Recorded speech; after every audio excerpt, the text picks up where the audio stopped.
Hello, what's going on, guys? Today we are going to learn about Git, and specifically in this tutorial we are going to learn about Git and GitHub. So for this tutorial you're going to need Git.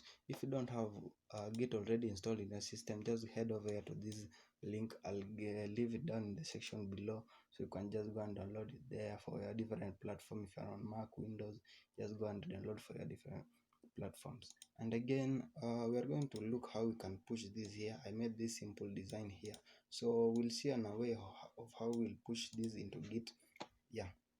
So head over to Git repository, and first we need to create a Git repository. So go head over here and create new. Here we can give it the name of our repository. Let's say ours will be Omera IT. Description, yes, that will include a simple description for our repository. Let's say simple website design. I think this will be cool. Website design. Then we'll make our repository to be public. No need for Gitignore. For alliances we can choose, I'll go for MIT, then create new. So GitHub will create for us our new repository, and here it's been created. So we'll need to clone this repository into our system. So just head over here and click this HTTPS, and then click this. So after clicking that, hope you now have Git already installed in your system. For me, I'm going to use Git bash, and I'll clone the repo into my desktop. So let me go into desktop, change directory into the desktop, cd desktop. Then I'm already in my desktop. So for Git to clone it here, we'll use the command git clone, followed by the link that we copied from here, this one. So head over here and paste that link. So Git, you can see here, Git has already cloned our remote repository into our local repository. So after that, here is where we have the files of the design. So I'll just go here and copy all this design here, then head over into our cloned repository and paste our website there. So after pasting our website there, let's get here, and we'll use the command git status.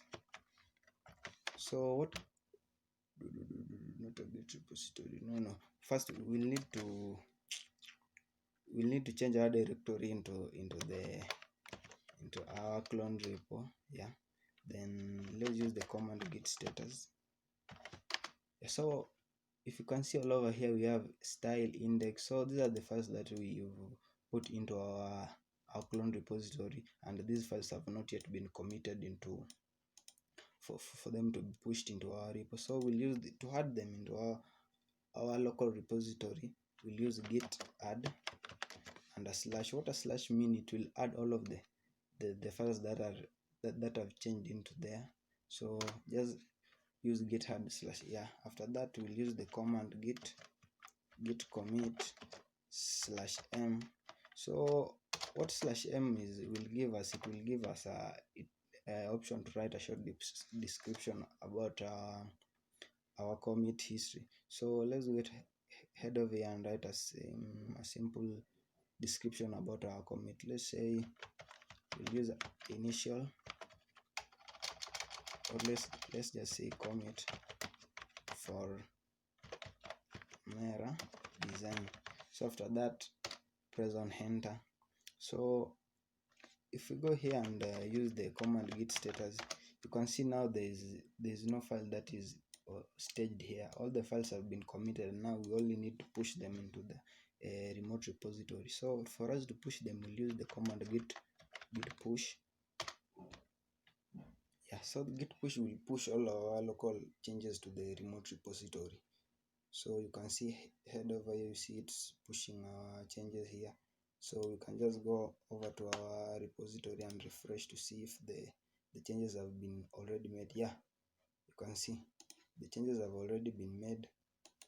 So that's the simplest way to use Git for beginners. So in our next tutorial, we'll see on how we can add a readme into our repository and give the users about what our project is, or what our repo is all about.